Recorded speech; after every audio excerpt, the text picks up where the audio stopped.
Olá, estudantes, como estão? Espero que estejam todos bem, estamos nos vendo de novo e espero que você esteja preparado para mais uma aula das práticas de ciência e tecnologia. Eu sou o professor Henrique e hoje nós temos um tema muito importante para conversar. Então, para o que você está fazendo, desliga celular, tira qualquer distração do teu caminho, presta atenção em mim que a gente tem uma coisa importante para discutir. Depois da vinheta.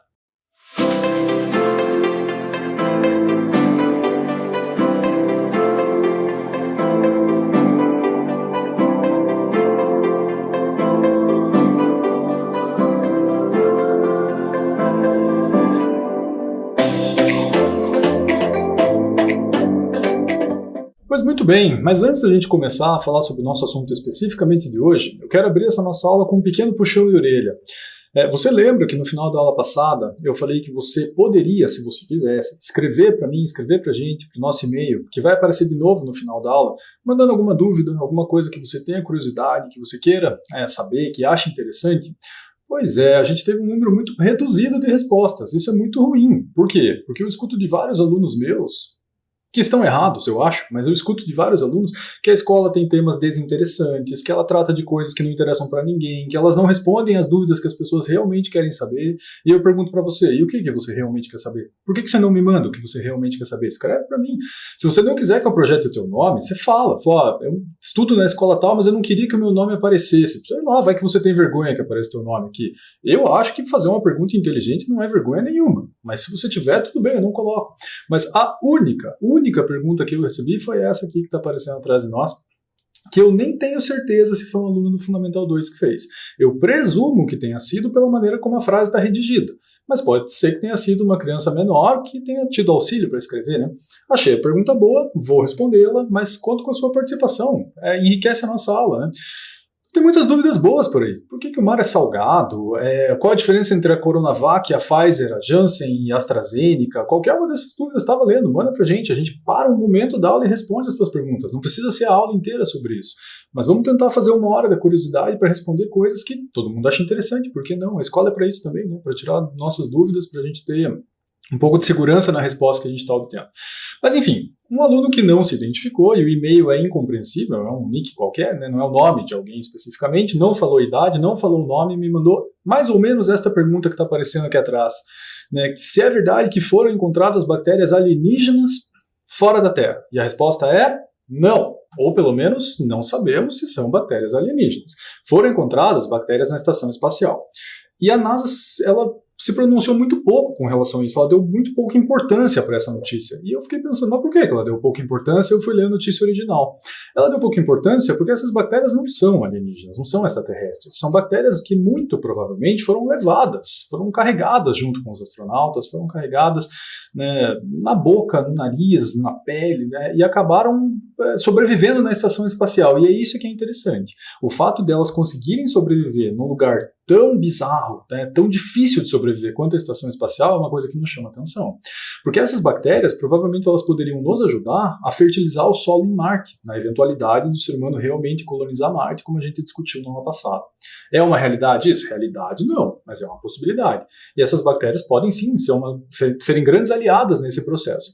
Mas para uma aliada nossa se tornar uma inimiga nossa, não precisa muito, né? Não precisa, a gente não sabe como elas vão se adaptar e se elas podem causar algum tipo de doença. Então os estudos com relação a isso são muito incipientes, ainda estão muito no começo, mas definitivamente não são bactérias alienígenas, né? São bactérias muito parecidas com as que a gente conhece, que provavelmente foram arrastadas, ou, melhor dizendo, se são alienígenas, não mostraram nenhuma marca disso. Não trouxeram nenhuma forma de vida muito bizarra que a gente não encontre, que leve a crer que elas de fato são bactérias extraterrenas. Existem alguns indícios de material genético, mas nada comprovado, nada que realmente tenha sido determinado como sendo material genético externo, né, fora da Terra. Foi a única pergunta que me enviaram, então, e veja, é um assunto interessante, né? Bactérias na estação espacial, será que não é realmente uma vida fora da Terra? Não sabemos. Mas se tem alguma dúvida, escreva para nós, vai ser legal, a gente consegue conversar sobre coisas bem interessantes. Mas vamos falar de uma coisa séria agora. Sobre o que a gente vai conversar hoje, sobre uma coisa que está nos afetando diretamente. Na minha cabeça estava me afetando quem mora mais ou menos aqui na região onde eu moro em Curitiba, Paraná. Mas aí depois eu fui dar uma pesquisada e descobri que não é um problema de Curitiba. Hoje nós vamos pensar um pouquinho, conversar um pouco, falar a respeito da crise hídrica que nós estamos enfrentando. Dá uma olhada nessa reportagem aí, né, que ela o título dela é chamativo, né, de Sanepar fará rodízio de água em mais 9 municípios do Paraná. Na cidade que você mora tem rodízio? Porque aqui tem, né, tem bairros que tem água só em determinado horário, claro, não é sempre, mas tem sido feito, os rodízios têm sido feitos aqui em virtude da pouca chuva, da falta de água. Né? E se você parar para reparar, não sei se você está enxergando bem daí, mas essa reportagem é, 2020, final do ano passado. Ou seja, a gente está tratando isso como se fosse uma coisa de agora, mas não é uma coisa bem de agora, né? Já faz um tempinho que a gente está com essa crise, com seca, e a coisa não está indo para frente, e a gente precisa conversar por que isso está acontecendo, o que a gente pode fazer. E eu me perguntei, será que isso é uma coisa aqui de Curitiba? Quando eu vi esses 9 municípios, poderia ser Curitiba, Pinhais, Colombo, São José, ou seja, as cidades que estão ao redor, né? E eu me perguntei se no Paraná existia esse tipo de problema também, se era uma coisa mais localizada nossa. E descobri que não é só um problema de Curitiba. Você conhece isso aqui? Provavelmente sim, não sei se você conhece pessoalmente, talvez tenha alguém que more lá, você mora em Foz do Iguaçu, na parte mais oeste do estado, um abraço para todos vocês, mas essa foto aqui das cataratas ela é preocupante. Caso você nunca tenha visto, eu não achei exatamente o mesmo ângulo, mas dá uma olhada nessa diferença aqui. Essas são as cataratas normais, essas aqui são as cataratas como estão agora. Pesada, né? Olha a diferença do volume de água. O volume de água que ela deveria ter e o volume de água que ela tem agora. Ou seja, a quantidade de água, né, a quantidade de chuva, a quantidade de reservatório, a quantidade de água nas usinas está muito baixa. E nós precisamos nos fazer algumas perguntas agora, né? Por que isso está acontecendo? O que está a nosso alcance? O que é culpa nossa? Né? Não nossa, minha e sua especificamente, mas nossa no sentido, será que a gente está desperdiçando demais? Será que é esse o problema? E para a gente conversar a respeito, eu trouxe algumas reportagens para a gente ver, continuar falando sobre isso, vamos analisar cada uma delas e ver o que a gente pode tirar disso. Então, fica de olho.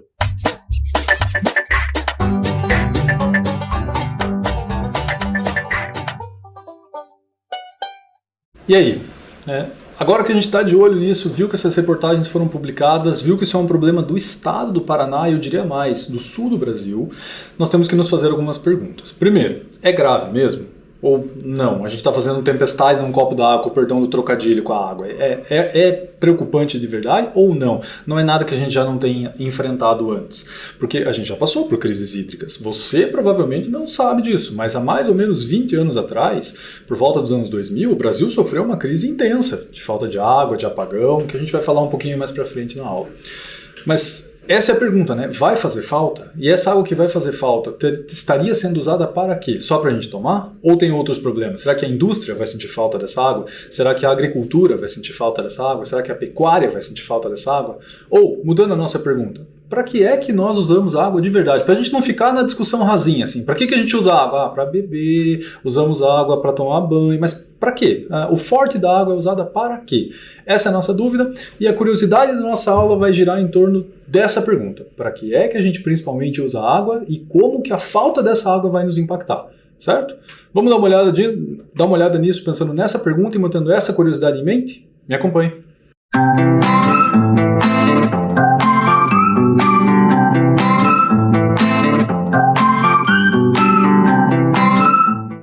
É hora da curiosidade.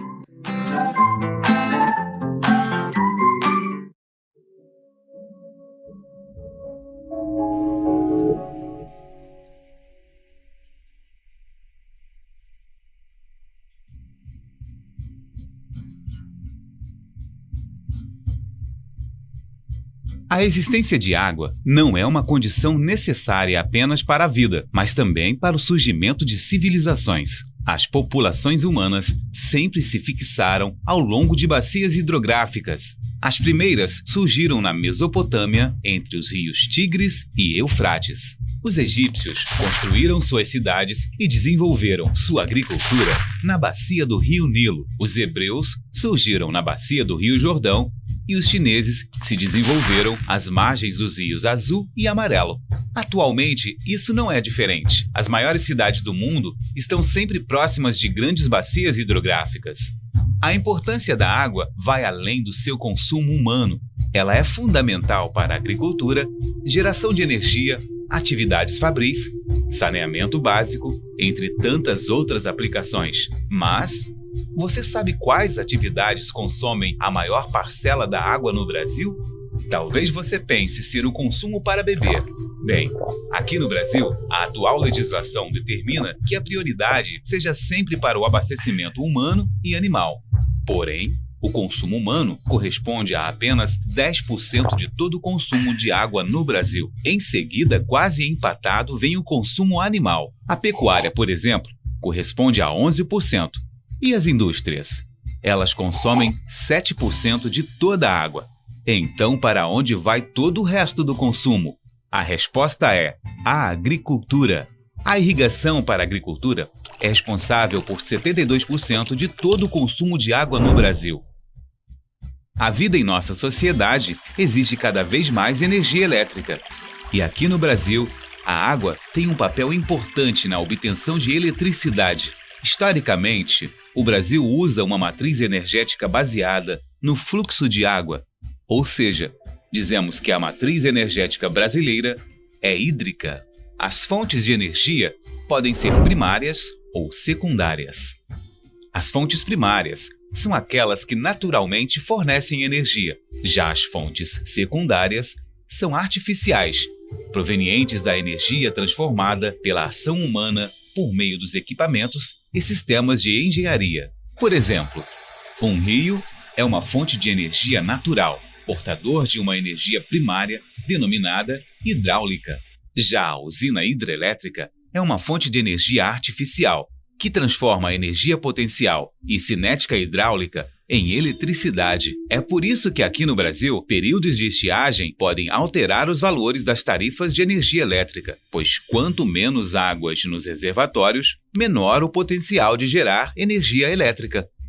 Apesar disso, a hidroeletricidade é uma fonte renovável de energia, uma vez que a água usada para movimentar as turbinas da usina volta ao sistema natural. Já sobre o consumo humano, é importante lembrar que a água desempenha um papel essencial em quase todas as funções do corpo, como, por exemplo, digestão, absorção, transporte de nutrientes e excreção de substâncias. A água auxilia na regulação da temperatura do corpo humano. É usada intensamente no processo de respiração. Faz a distribuição de muitos nutrientes pelos diversos órgãos do nosso corpo. Elimina as toxinas através da transpiração e da urina.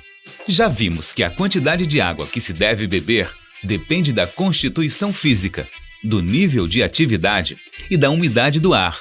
Por isso, beber de 1,5 litro a 3 litros por dia de água é uma boa atitude. Beber bastante água faz com que todo o organismo fique mais equilibrado e resistente. Na sua falta, o sistema natural de limpeza e desintoxicação do organismo fica prejudicado, contribuindo para o aparecimento de inúmeras doenças. Existe uma maneira fácil de reconhecer se a quantidade de água ingerida é suficiente.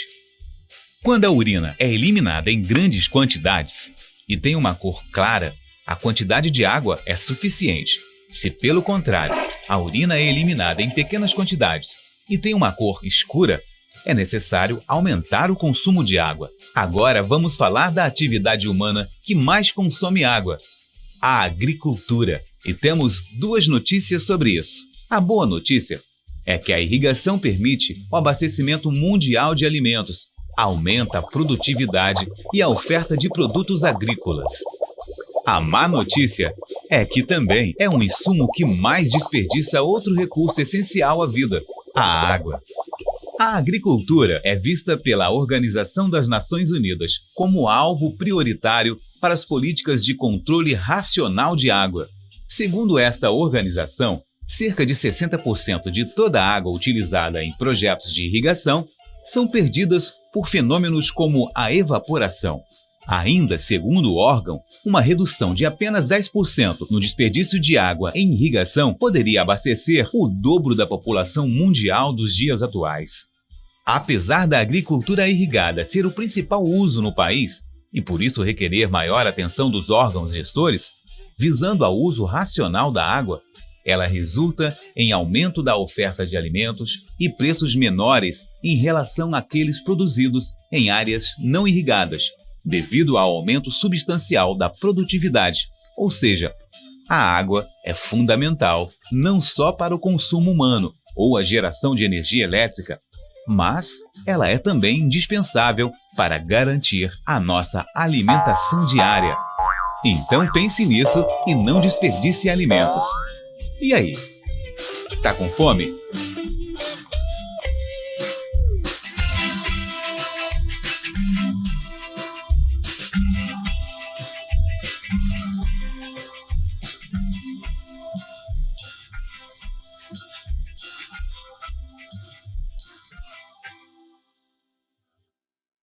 É coisa, né?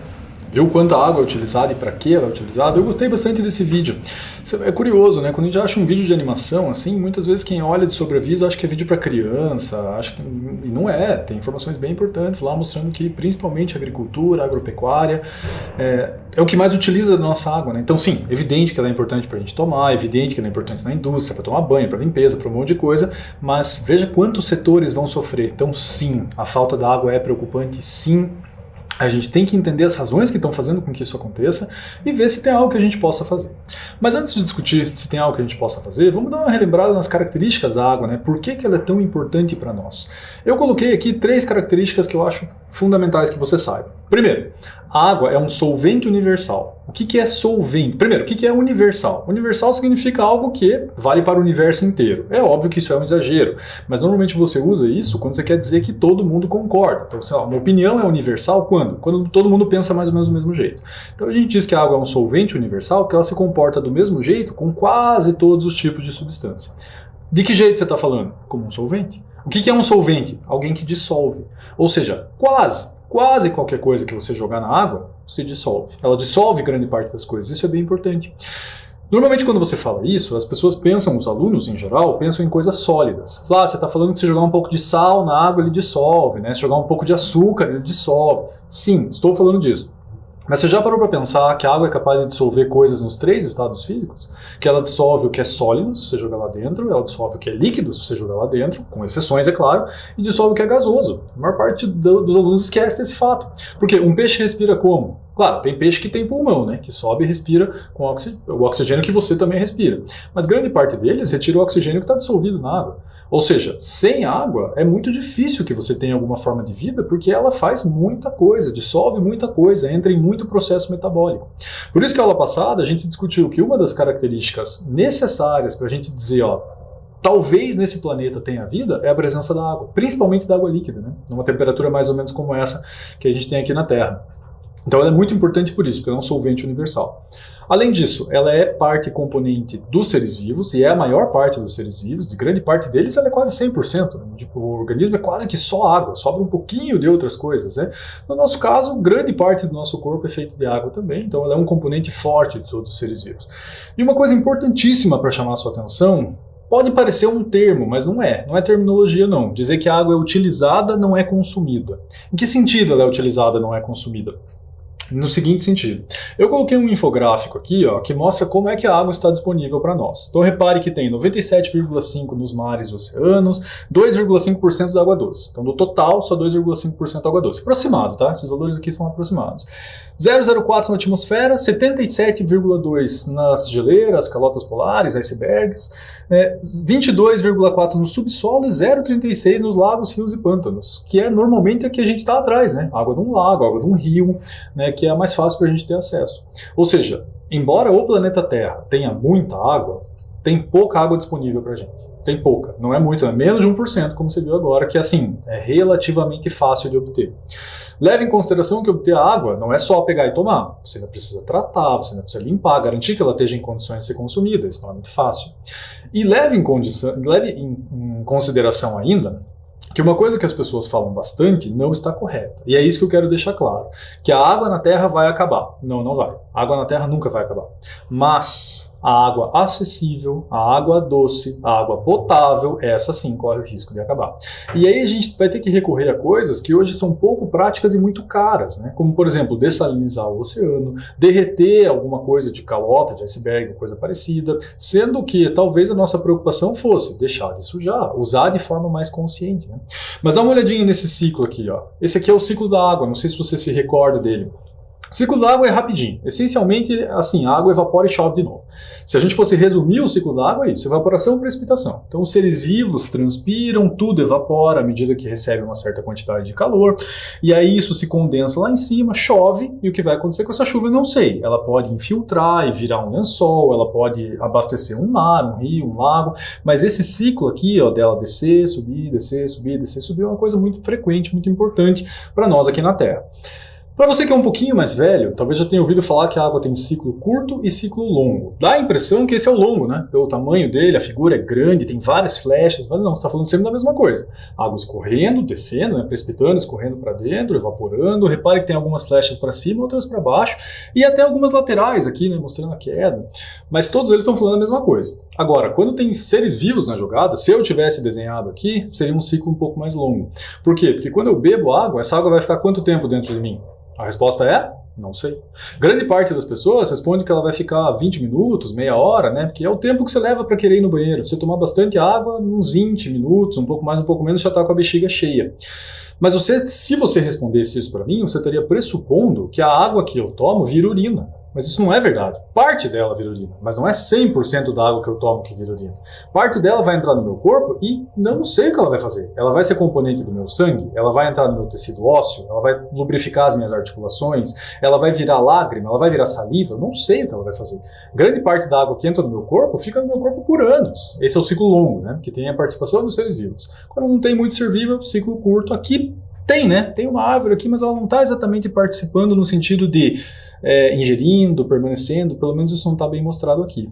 Mas o que eu preciso que fique claro para você é que a água é tipo um terrário. Lembra quando você fez? Você deve ter feito na escola um terrário quando você estava aí pelo primeiro, segundo ano. Você pegava um frasco, colocava terra, pedra, areia, numa sequência, né, carvão, dependendo, e aí você colocava algumas plantas, regava aquilo, talvez alguns bichos, dependendo do tamanho do terrário, e a última etapa era a mais importante. Lembra qual era? Cobrir, tampar, colocar um papel filme, uma tampa, coisa parecida. Se você deixar aberto, não é um terrário, é um vaso. Aí a água vai embora, evapora, você tem que ficar repondo o tempo inteiro. Se você cobrir, aquilo vira um ecossistema fechado, de tal forma que a água evapora, bate na tampa, condensa, chove e fica nisso. Você não precisa abrir o terrário nunca mais. E ele se sustenta. A Terra é exatamente assim. Então a quantidade de água na Terra um dia vai terminar? Não. Porque a água não tem para onde ir. Não tem, ela não some da Terra, ela não consegue ir para o espaço, não tem jeito, a atmosfera não deixa isso acontecer. O que sim nós corremos risco é com a água doce, com a água limpa, com a água acessível, com a água potável. E é por isso que a gente tem que preservar. E aí a grande pergunta do dia de hoje é: e por que nós estamos enfrentando essa seca? Qual é a razão? Considerando que não mudou muita coisa. Não sei aí na sua cidade agora, mas aqui está frio. Ou seja, não, está muito calor. Não está calor aqui, está frio. Imagino que talvez aí também esteja. Então qual é a razão da gente estar enfrentando essa grande seca que nós estamos enfrentando agora? Para trazer essa explicação, eu peguei um outro vídeo para você dar uma olhadinha, que é um vídeo um pouco mais sério, tá? Uma cara mais de reportagem, não é uma animação como esse, mas é um vídeo curto. Assista ele com atenção e eu espero que quando você terminar de assistir, você olhe para esta tela que você está olhando agora e fale assim: não, mas peraí, tem uma coisa errada. Né? O que a pessoa falou no vídeo não faz sentido. E aí eu volto para te mostrar por que faz sentido, o que não faz sentido, e a gente conversa a respeito. Então assista com atenção, me acompanhe. O inverno está se aproximando e esse é o período mais seco na maior parte do Brasil. Normalmente chove mais sobre o sul, o litoral do Nordeste e também no extremo norte do país. Mas neste inverno teremos um fator muito importante influenciando no clima, não só aqui no Brasil, mas em grande parte do mundo, o chamado fenômeno El Niño. O El Niño é caracterizado por um aquecimento anormal das águas do Pacífico Equatorial nesta região aqui do globo. Normalmente, os ventos na atmosfera nesta região equatorial, eles sopram de leste para oeste, os chamados ventos alísios. E esses ventos empurram as águas superficiais mais quentes, aquecidas pelo sol, para a região próxima à Austrália. Enquanto isso, aqui na costa oeste da região sul-americana, as águas mais profundas do oceano sobem e ficam concentradas aqui, deixando o tempo mais seco. Na região onde está mais quente, o ar evapora, formando nuvens mais carregadas e por isso chove muito nesta região do globo. Em anos de El Niño, os ventos alísios enfraquecem e a água mais quente que está aqui sobre a região próxima à Austrália, ela se espalha pelo oceano e acaba evaporando em outras áreas. Por isso, as nuvens mais carregadas passam a ocorrer mais sobre o Oceano Pacífico Central e também em algumas áreas próximas à costa oeste da América do Sul. Essa circulação diferente que ocorre durante o fenômeno El Niño muda também a circulação dos ventos em quase todo o globo. Por isso, influencia também nos sistemas meteorológicos, podendo deixá-los mais intensos ou mais fracos. E é comum termos aí eventos extremos de enchentes ou secas em algumas partes do globo. A intensidade dos eventos de El Niño varia bastante de caso para caso. E para sabermos como que o fenômeno deste ano vai influenciar no clima, hoje nós vamos conversar com o climatologista Paulo Ticciori. Paulo, conta pra gente como que o fenômeno El Niño vai influenciar o clima aqui no Brasil durante esse inverno. O principal efeito do El Niño durante o inverno é o aumento das chuvas no sul do Brasil. Isso acontece porque ele intensifica as frentes frias, que é o principal sistema responsável pelas chuvas, torna elas mais frequentes e por isso que nós temos, inclusive, o risco de períodos mais chuvosos e até a formação de inundações e enchentes, que é o grande trauma do El Niño para o sul do Brasil. Enquanto isso, as frentes frias ficam bloqueadas, as massas de ar polar, que são responsáveis pelo frio, não conseguem avançar, e o sudeste e o centro-oeste do Brasil têm um período de temperaturas mais elevado, ou seja, um inverno mais ameno. Diminui a chance de entrar frio intenso, rigoroso, e até mesmo a formação de geadas nessas regiões. E para o nordeste do país, que normalmente o fenômeno El Niño diminui as chuvas, como que vai se comportar nesse inverno? Isso é importante esclarecer que o El Niño, o efeito depende da época do ano. Nesta época, nós vivemos um período seco na região nordeste, chove apenas na faixa leste, e o El Niño não tem efeito. O El Niño causa seca no nordeste quando é no período que ele atua entre fevereiro até maio, que ele influencia diretamente na zona de convergência que você explicou na Ártica, que faz aquela subsidência do ar. Então, nesse sentido, como o El Niño vai atuar durante só o inverno e para outubro ele enfraquece, ele não terá efeito para a região nordeste.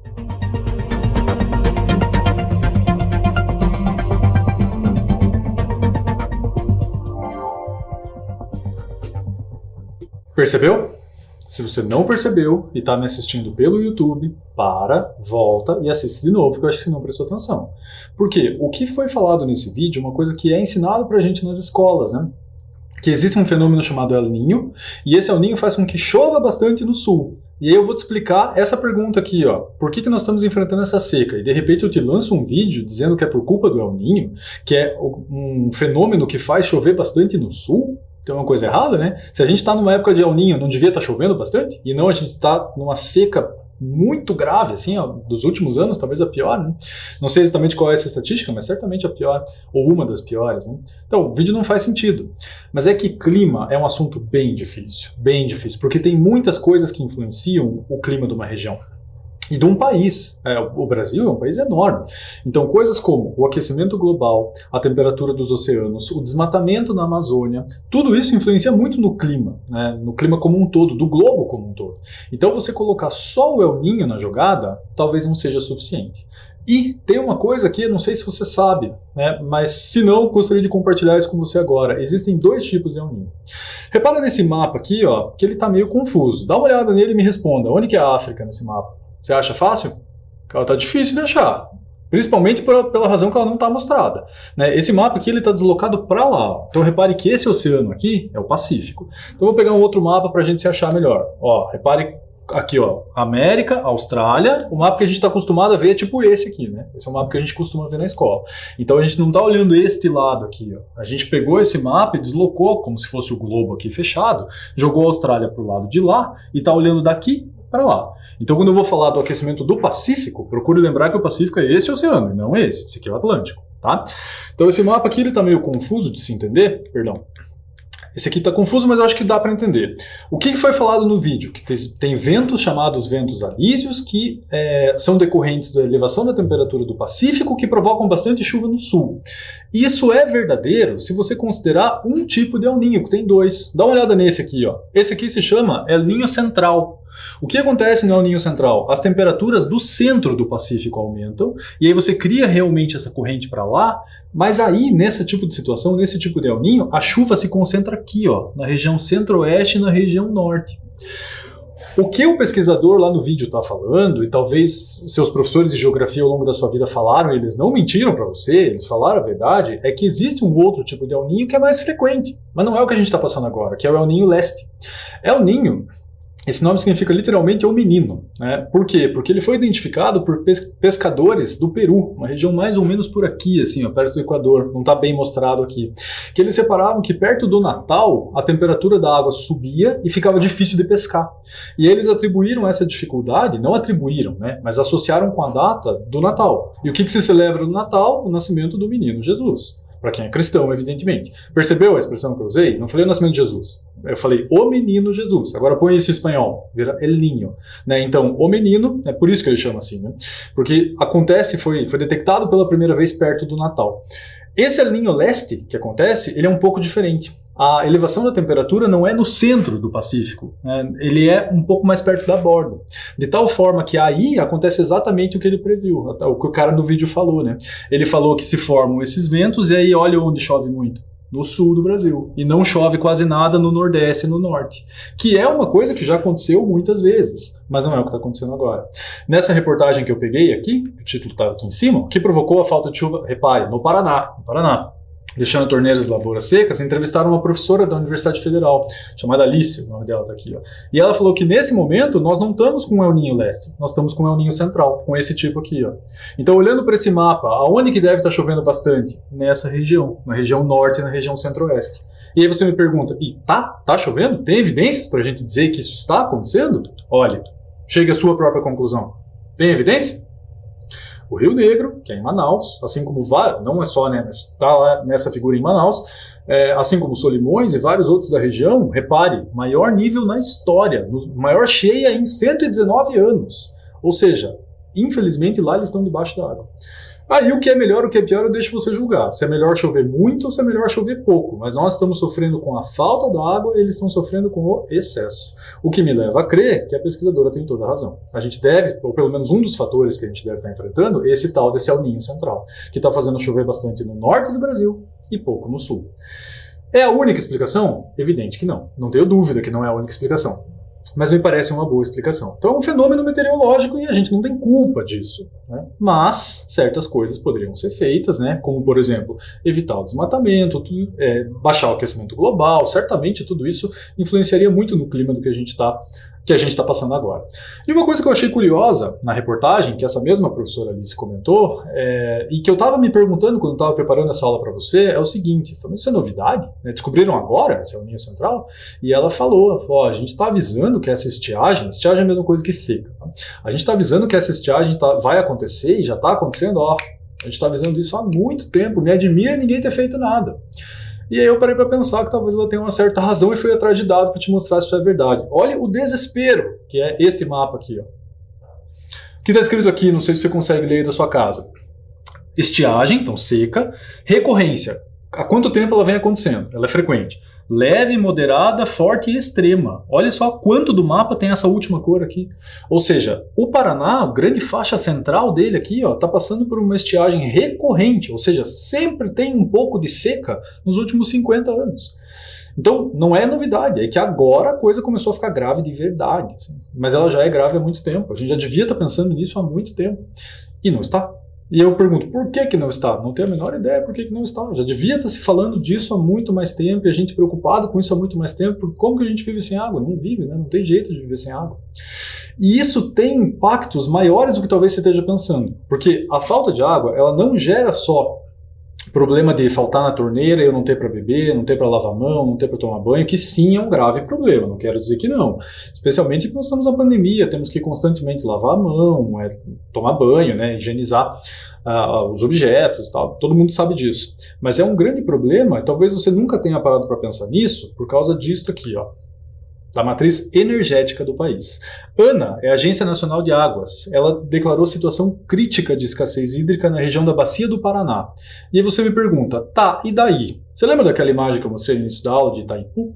Itaipu é uma usina hidrelétrica que ela tem um reservatório de água. O que é um reservatório? O reservatório é assim, chove, tem a represa, né, a barragem, e a represa enche. Em épocas de cheia, esse reservatório se enche de água para ficar prevenido em situações de seca. Então, teoricamente, uma usina está sempre cheia. Ou cheia porque está chovendo bastante, ou cheia porque ela guardou bastante água no reservatório. Itaipu, o reservatório já está numa situação crítica. Ou seja, a falta de água nas nossas usinas hidrelétricas é uma realidade pesada, como você está vendo aqui, ó, né? Que deixou o Brasil à beira de uma crise hídrica histórica. E repare que nessa reportagem ele está falando do Brasil. Por quê? Porque existe um sistema integrado de distribuição de energia, né? Então, se falta água em Itaipu, a usina não produz. E se a usina não produz, nós corremos o risco de termos um problema que foge da água, né? Que passa a ser um problema de energia também. Para a gente entender melhor como isso funciona, como uma hidrelétrica funciona, eu peguei uma animação legal deste mesmo grupo para você dar uma olhadinha. Assista comigo.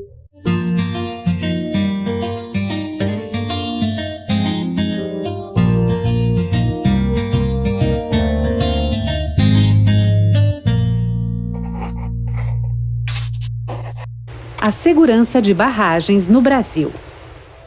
Algumas invenções mudaram a história da humanidade. O domínio do fogo, a invenção da roda e a construção de barragens para armazenar água e garantir os seus usos. Desde a antiguidade, dispor de água doce de boa qualidade é uma condição básica para o desenvolvimento da sociedade. Ao aprender a construir barragens com seus reservatórios, a humanidade encontrou uma forma de melhorar sua relação com a água. Isso possibilitou uma melhor qualidade de vida e condições para o crescimento das cidades e aprimorou o desenvolvimento de atividades essenciais, como a agricultura e a pecuária. Com o tempo, outros usos, como o abastecimento urbano e industrial, a contenção de resíduos industriais e de rejeitos de mineração, a geração hidrelétrica e o controle de enchentes e secas, incentivaram a construção de muitas barragens. Por conter grande volume de água, as barragens acumulam uma enorme quantidade de energia, que canalizamos para mover mecanismos que vão de rodas d'água e moinhos a turbinas de usinas hidrelétricas. Aliás, a maior parte da energia elétrica produzida no Brasil hoje é proveniente de usinas hidrelétricas, alimentadas por grandes reservatórios de água. As barragens podem ser de vários tipos e tamanhos, desde pequenas represas para uso localizado, para abastecimento rural e recreação, até algumas das maiores e mais impressionantes estruturas construídas pelo homem. Muitas delas aqui no Brasil, como as represas de Itaipu, Tucuruí e Sobradinho, entre muitas outras. Construídas com vários materiais e técnicas diferentes, podem ser feitas de terra, de rocha, de concreto e combinações desses materiais. Elas estão em toda parte e são muito importantes porque trazem benefícios para todos, como guardar água para os períodos de seca e controlar as cheias dos rios nos períodos de chuvas. Mas essas obras também podem envolver grandes impactos e riscos. Ao ser construída, uma barragem sempre representa uma interferência ambiental e social. Grandes áreas são alagadas, impactando a flora e obrigando a migrações de fauna. Muitas vezes, cidades e comunidades inteiras têm que ser relocadas. Além disso, a ruptura de uma barragem pode liberar em segundos uma enorme massa de água, causando grandes prejuízos materiais e humanos. O estudo dos acidentes que já aconteceram pelo mundo comprovou que a maior parte aconteceu por falhas humanas. Legal, né? Como funciona uma hidrelétrica, então? Você pega um rio e represa para que a água, quando caia, faça uma turbina girar e ela transforma essa energia de movimento em energia elétrica. Seria o contrário de um ventilador. O que o ventilador faz? Ele pega a energia elétrica que chega nele, que você ligou ele na tomada, e transforma isso em energia de movimento, energia mecânica. Uma turbina faz o inverso. Ela gira e transforma isso em energia elétrica. E aí ligado em subestações, em transformador, em gerador, né, coisa que acho que outra aula deve abordar melhor com vocês, a aula das práticas de educação ambiental, deve falar um pouco mais das nossas diferentes formas de energia. Mas que fique claro, a hidrelétrica usa água, ela usa a energia que um rio tem, um rio corre normalmente, né? Então o máximo que você vai fazer é botar uma barreira para que essa água suba, de tal forma que você quer que a queda dela faça com que a turbina gire. E aí eu te pergunto, e se não tiver água? Se não tiver água, não tem energia. E é o principal jeito do Brasil produzir energia hoje. Quero deixar claro também, coloquei um gráfico aqui, ó, mostrando as nossas porcentagens, os nossos jeitos de produzir energia. Olha o maior, 65% hidrelétrica. O que é uma boa. A hidrelétrica é uma energia, de uma certa forma, limpa, renovável. Por que razão? Porque você tem um certo impacto, para construir hidrelétrica existe sim um certo impacto, então ela não é uma energia limpíssima, mas o que acontece com a água que passou pela turbina? Nada, ela é devolvida para o rio. Então não tem resíduo, não tem um grande impacto de lixo ou de fumaça ou de qualquer coisa assim, como tem, por exemplo, o petróleo, o carvão, né? Então ela é uma usina, é uma forma de produção de energia bastante aceitável. E nesse sentido, botei esse gráfico aqui até para te mostrar que, embora a nossa situação seja preocupante, nem tudo está perdido. O Brasil tem várias formas de produzir energia e ele está aumentando muito as formas limpas, né? Saiu um relatório desse ano, no ano passado, não me lembro, que mostra que o Brasil está bem à frente de países bem ricos. Assim. Está girando em torno de 40% as nossas formas de produzir energia de uma forma aceitável, subindo bem assim, esse nível, né? De acordo com a média mundial. Então, a falta de água é sim um grave problema. Felizmente existem outras formas, né, que a professora Valesca vai abordar nas aulas de prática de educação ambiental, como a eólica, a solar. Vou deixar para ela discutir isso melhor com vocês. Mas sim, a gente tem que se preocupar com a falta de água, com tudo que está acontecendo agora. Então a pergunta é: o que nós podemos fazer? O que cabe a mim? Eu não sou um empresário, eu não sou um dono de nada. Não, o que eu poderia fazer? E aqui são aquelas velhas dicas que você já sabe bem, né? Que acho que todo mundo já sabe, mas tem gente que continua fazendo, continua desperdiçando água. Então, lavando a calçada com mangueira, o que é um absurdo, só desperdiça água, escovando o dente, fazendo a barba, deixando a torneira aberta. Mas eu gostaria que você parasse para pensar numa esfera muito maior do que essa. Por exemplo, você já parou para pensar o quanto de água vai em tudo que você consome? Porque eu não acho que você deve deixar de consumir, não é isso. Mas eu acho que as empresas têm que jogar limpo. Então, por exemplo, para você produzir 1 litro de um certo refrigerante qualquer, não precisamos falar nomes, pode imaginar o que você quiser. Quanto de água vai? 1 litro de água? 1 litro de água vira 1 litro de refrigerante? Acho que não, hein? Fica de tarefa de casa para você. Veja se você consegue descobrir, porque essa conta não é fácil de fazer. Porque no refrigerante vai açúcar. Se vai açúcar, você tem que contar a água que foi usada para produção da cana-de-açúcar, ou seja, é uma quantidade muito maior do que a gente está pensando. E aí, as empresas que conseguirem baixar isso, talvez mereçam a nossa atenção, porque tem várias delas que estão tentando. Então não adianta eu ficar falando para você aqui, falar, economize, tome banho rápido, feche o registro enquanto você se ensaboa, feche a torneira enquanto você escova os dentes. Tudo isso é verdade, mas isso todo mundo sabe. Agora, você já parou para pensar? Né? A empresa que produziu este jaleco aqui, ó, quanto de corante ela gastou? E esse corante foi para onde? Foi jogado no rio? Ou foi jogado na água direto? Foi tratado? O que aconteceu com ela? As empresas, elas jogam limpo com a gente? Porque aquelas que jogam, de repente, merecem a nossa atenção um pouquinho maior, merecem que a gente dê um pouco mais de atenção para os produtos delas, porque elas estão mostrando responsabilidade com o meio ambiente. Não sei se já tinha parado para ficar esperto nisso, mas acho que vale a pena ficar. Vamos relembrar o que a gente viu hoje? Retomando, o que nós vimos hoje? Vimos as características da água, o uso dela e o ciclo. Então vimos que a quantidade, o volume dela não vai acabar, mas pode acabar aquela que está disponível para nós, por isso nós temos que consumir consciente, prestar atenção nas empresas, o que elas fazem com isso. E as características, né? Solvente universal, faz parte do corpo dos seres vivos. Vimos as razões pela seca que nós estamos enfrentando, o El Niño, né? Aquele fenômeno meteorológico que faz com que neste momento chova bastante no norte e pouco no sul. Vimos as relações com produção de energia. A principal forma de produção de energia no Brasil, hidrelétrica. Se não tem água, não tem energia. Isso é grave. Pensa num hospital sem energia, o que você vai fazer? Fala, mas o hospital tem gerador. Pois é, mas gerador funciona à base de quê? Ou de petróleo, talvez de carvão, mas acho que não existe mais de carvão, de petróleo, ou seja, formas muito ruins de se produzir energia, né? E o que nós podemos fazer para amenizar essa crise? Então, o nosso consumo consciente e aquela responsabilidade que eu falei agora há pouco, de cobrar dos nossos governantes, de prestar atenção no que as empresas estão fazendo, e dar preferência para aquelas que têm um cuidado um pouco maior com o meio ambiente. Tá certo? Esse é um tema difícil, é um tema importante, que eu acho que vale muito a pena a gente parar para pensar qual é o nosso papel e tentar entender o que está acontecendo aqui, né? Por que a gente está passando por essa crise. E mais importante, quando ela vai acabar, porque ela deve acabar, né? É característico de uma certa época do ano, então daqui a pouco as coisas devem se amenizar, mas enquanto isso, e sempre, na verdade, a gente tem que fazer a nossa parte. Por favor, não esqueça de nós. Tem uma curiosidade interessante? Escreve pra gente, oficinasintegral@gmail.com. Peça ajuda se você precisar. Se você não quiser que eu fale teu nome, eu não falo. Mas assim, eu quero que a aula fique interessante para você. Porque senão eu vou pegar um tema tipo esse, assim, um tema que eu tô achando interessante, que eu acho que vale a pena discutir. Mas seria muito mais legal se você me enviasse e dissesse assim, ó, vamos falar disso? Que daí nós vamos falar disso. Tá? Então escreve pra gente sempre que você tiver vontade. Certo? Fiquem todos bem, um abraço a todos e até a próxima.